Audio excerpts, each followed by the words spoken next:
ધીરે ધીરે મહેમાનનું આવવાનું ચાલુ થઈ ગયું હતું. આજે તો નજીકના મહેમાન જ આવવાના હતા.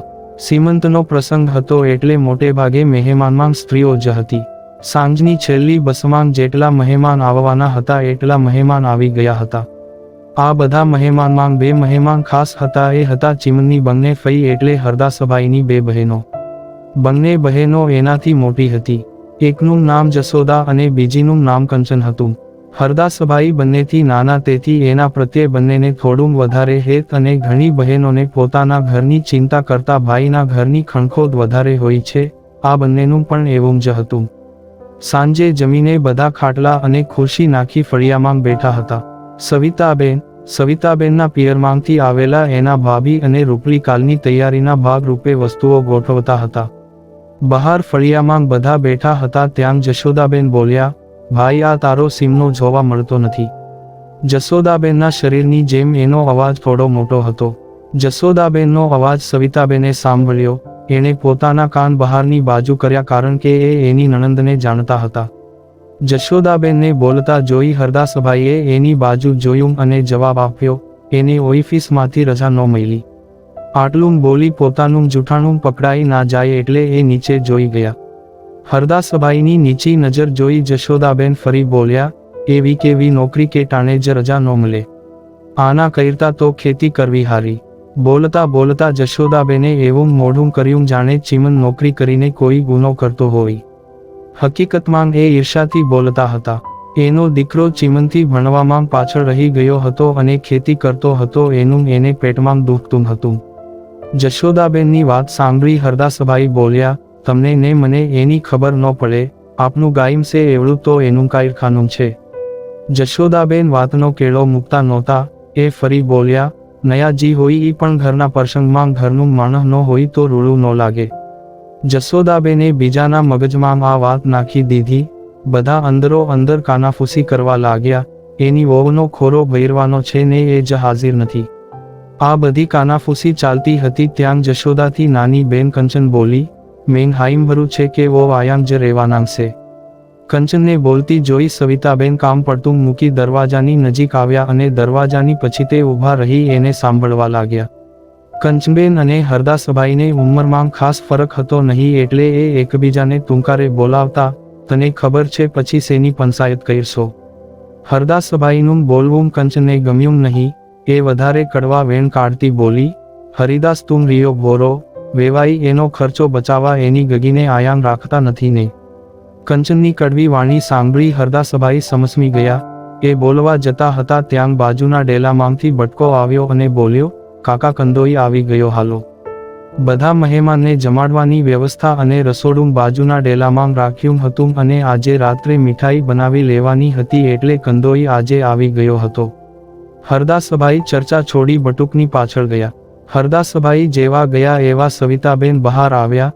એનાથી રહેવાયું નહીં.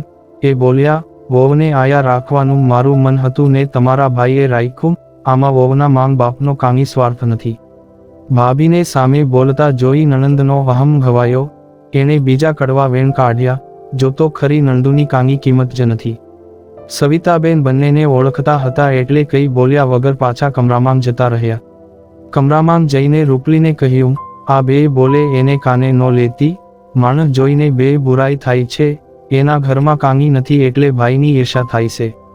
બીજા મહેમાનો બેય બહેનોનો સ્વભાવ જાણતા હતા એટલે એને ગંભીરતાથી લેતા નહોતા પરંતુ બધાના મનમાં બંનેએ ઠસાવી દીધું હતું, ચીમન કેમ ના આવ્યો. સવારે લગભગ બધા મહેમાનો આવી ગયા હતા. રૂપલીના ગામથી પણ બધા આવી ગયા હતા. 1-2 પુરુષોને છોડીને મોટાભાગની સ્ત્રીઓ હતી. રૂપલીના આમંત્રણને માન આપીને રસીલા આવી હતી. રસીલાએ જ્યારે રૂપલીને જોઈ ત્યારે એના આશ્ચર્યનો કોઈ પાર રહ્યો નહીં. એણે આજે એની સખીને અલગ જ રૂપમાં જોઈ. આજે રૂપલીનું રૂપ અને દેખાવ સાવ અલગ જ હતો. રૂપલીનું ફૂલેલું પેટ જોઈ રસીલાએ રૂપલીના કાનમાં મસ્તી કરી લીધી હતી, અમારા ચીમનકુમારે અમારી બેનને હાવ બદલી નાખી. રસીલાની મસ્તીની સામે રૂપલીએ ગંભીર થઈ ધીરેથી કહ્યું હતું, તારી પણ આ જ હાલત થવાની છે. રૂપલીને ગંભીર જોઈ રસીલાને થોડું અચરજ થયું હતું.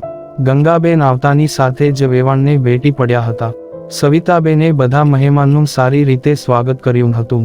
આ બધામાં ચીમન ક્યાંય દેખાયો નહીં. પહેલા તો ગંગાબેનને થયું કે જમાઈ ક્યાંક આડાવડા ગયા હશે, પરંતુ ઘણીવાર થયા છતાં એ કોઈને મળવા આવ્યા નહીં. એ જોઈ હવે એની નજર જમાઈને શોધવા લાગી. અત્યારે રૂપલી એની આજુબાજુ હતી નહીં, નહીંતર એને એ પૂછી લેત. મહેમાનનું સ્વાગત અને ચા પાણી પતી ગયા હતા. હવે ખોળો ભરવાની વિધિ ચાલુ કરવાની હતી. આજે અખાત્રીજ હતી એટલે આજના આખા દિવસના બધા મુહૂર્તો સારા જ હતા. ખોળો ભરવાની વિધિ જે કમરામાં કરવાની હતી ત્યાં બધી સ્ત્રીઓ એકઠી થઈ હતી. ખોળો ભરવાની વિધિ કે ગર્ભ સંસ્કાર વિધિ હિન્દુ ધર્મની એક અદ્ભુત વિધિ છે. સ્ત્રીનો જ્યારે છઠ્ઠો કે સાતમો મહિનો ચાલતો હોય ત્યારે ગર્ભમાં બાળકનું શરીર બંધાતું હોય છે. આ દરમિયાન સ્ત્રીને સારું પૌષ્ટિક ખાવાની તેમજ અંદરથી હિંમતની જરૂર હોય છે. આ બધા માટે સ્ત્રી જ્યારે પહેલી વાર ગર્ભ ધારણ કરે ત્યારે આ વિધિ કરવામાં આવે છે. જે કમરામાં આ વિધિ કરવાની હતી એમાં ફરતી બાજુ સ્ત્રીઓ ગોઠવાઈ ગઈ હતી અને વચ્ચે એક ખુરશી મૂકી હતી. પહેલાના જમાનામાં બાજોઠ મૂકતા હતા. હવે ગર્ભવતી સ્ત્રીને બેસવામાં સુગમતા રહે એટલે ખુરશી મુકાતી હતી. બધા રૂપલીના આવવાની રાહ જોતા હતા. રૂપલી તૈયાર થઈને આવી. આજે એણે પીળા કલરની ગુજરાતી સાડી પહેરી હતી. એના વાળ ખુલ્લા હતા. આજે રૂપલી સંપૂર્ણ સ્ત્રીના અવતારમાં મોહક લાગતી હતી. એની સાથે એની ખાસ સખી રસીલા હતી. સવિતાબેને રૂપલીને ખુરશી ઉપર બેસવાનું કહ્યું. સાસુની સૂચના પ્રમાણે એ ખુરશી ઉપર બેઠી. રૂપલી જેવી બેઠી એવા એના બા ગંગાબેન વસ્તુઓનો થાળ લઈને ઊભા થયા અને રૂપલીની સામે આવ્યા. ગંગાબેને રૂપલીની સામે ઊભા રહી વસ્તુઓનો થાળ રૂપલીની બાજુમાં બેઠેલી રસીલાને આપ્યો અને એણે રૂપલીની માથે કંકુ ચોખાનું તિલક કર્યું. પછી રૂપલીને સાડીના છેડાને ફેલાવી ખોળો પાથરવાનું કહ્યું. રૂપલીએ બે હાથે સાડી પકડી ખોળો પાથર્યો. રૂપલીએ ખોળો પાથરતા જ ગંગાબેને થાળમાં રહેલી એક એક વસ્તુ રૂપલીના ખોળામાં નાખવા લાગી.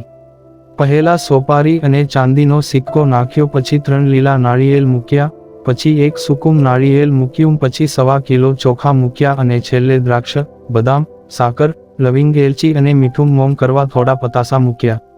આ બધું રૂપલીના ખોળામાં મૂકી રૂપલીના ખુલ્લા વાળમાં થોડું પંચામૃત નાખ્યું. ગંગાબેન શુકનમાં પહેરવા રૂપલી માટે ઘરચોળાની જગ્યાએ સાડી લાવ્યા હતા. એ સાડી એણે રૂપલીના ખોળામાં મૂકી એના દુખનામ લીધા. સાડી જોઈ જશોદાબેનથી રહેવાયું નહીં. એ બધા વચ્ચે બોલ્યા, જો તો ખરી હાડલો કેવો લાવ્યા છે.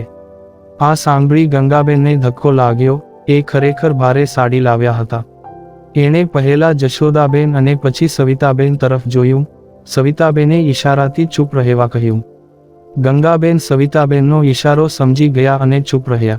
ગંગાબેને ખોળો ઉથલાવવા એની સાથે આવેલા રૂપલીના દૂરના ભાભીને ઊભા કર્યા અને કહ્યું, બહુ ઊભી થાને, આ ખોળામાં જે વસ્તુઓ છે એની સાથે આને 4 વાર ઉથલાવવાનો છે, પણ જોજે એમાંથી એક પણ વસ્તુ પડવી ન જોવે. પેલી ગભરાતા ઊભી થઈ અને ગંગાબેનની નજીક આવી ધીમેથી બોલી, કાકી મેં આ ક્યારેય કર્યું નથી. ગંગાબેન સામે ધીમેથી બોલ્યા, ચિંતા ન કર, હું બાજુમાં ઊભી છું. ગંગાબેને કહ્યું એ પ્રમાણે પેલીએ કર્યું. એમાં સવિતાબેને અને ગંગાબેને એની મદદ કરી. આ બધું પૂરું થતાં જ જશોદાબેન ફરી બોલ્યા, વિધિ તો પતી ગઈ, હવે સગા બીજું હું લઈ આવ્યા એ તો બતાવો. વિધિ પતી ગયા પછી ગંગાબેન અને સવિતાબેન વાંકા વળી બધી વસ્તુઓ રૂપલીના ખોળામાંથી લેતા હતા. જશોદાબેનની વાત સાંભળી સવિતાબેન ધીમેથી બોલ્યા, બેન એના વેણ કઈળવા જ હોય છે, મનમાં ન લેતા. ગંગાબેન કંઈ બોલ્યા નહીં, પરંતુ એને મનમાં થયું, અમે તો દીકરીવાળા, અમારે મૂંગે મોઢે સાંભળવું પડે. સવિતાબેન અને ગંગાબેન તરફથી કોઈ પ્રતિભાવ ન મળતા કંચન આગળ બોલી, બીજું તો કાંઈ નહીં, વહુના વાળ ઓરાવા સીમનાને બરકો. એને ખબર હતી કે ચીમન નથી આવ્યો, છતાં એ સવિતાબેનને નીચું જોવડાવવા માટે જાણી જોઈને બોલ્યા. સવિતાબેનને ચૂપ જોઈ ગંગાબેનને અંદાજ આવી ગયો હતો કે જમાઈ દેખાતા નથી એટલે આવ્યા નથી લાગતા. એણે સવિતાબેન સામે જોયું. એને સવિતાબેનના ચહેરા ઉપર મૂંઝવણ દેખાઈ. વેવાણની મૂંઝવણ દૂર કરવા આ વખતે ગંગાબેન બોલ્યા, અમારા ગામમાં ઈ ધારો રિવાજ નથી એટલે ચીમનકુમાર નહીં આવે તો હાલશે. સવિતાબેનની જગ્યાએ એની વેવાણને જવાબ આપતા જોઈ કંચબેન અને જશોદાબેન બંને ગિન્નાયા. બંને બહેનું બાજુમાં જ બેઠી હતી. બંનેએ એકબીજા સામે જોયું અને આ વખતે જશોદાબેન બોલ્યા, શું જમાનો આવ્યો છે. વેવાઈનું પણ સામે બોલતી થઈ ગઈ છે. ગંગાબેન બિચારા સીધા હતા. એને આવું આડાવડું બોલતા આવડતું નહોતું. એણે પાછું સવિતાબેન બાજુ જોયું. ગંગાબેનને એની સામે જોતા જોઈ આ વખતે સવિતાબેને બંને બહેનો સામે જોયું અને જવાબ આપ્યો, આ હંધીએ વિધિ વેવાઈ વેલાને કરવાની હોય છે, એ જે કરે એ જ રૂડું લાગે. બંને વેવાણને એક થતી જોઈ બંને બહેનો ચૂપ થઈ ગઈ, પરંતુ એણે એનું કામ કરી નાખ્યું હતું. બંને પક્ષના મહેમાન અને વેવાણના મનમાં ચીમન નથી આવ્યો એ નાખી દીધું હતું. બીજા બધા તમાશો જોતા જોતા ગણગણાટ કરવા લાગ્યા, ગગો અને જમાઈ કેમ દેખાતો નથી. આ બધામાં સવિતાબેન અને ખાસ કરીને રૂપલીની હાલત અંદરથી કફોડી હતી. રૂપલીનું હૃદય અંદરથી રડતું હતું. બપોરે પંગતમાં જમવા બેઠા હતા. જમતી વખતે બે વેવાણ સાથે બેઠી હતી.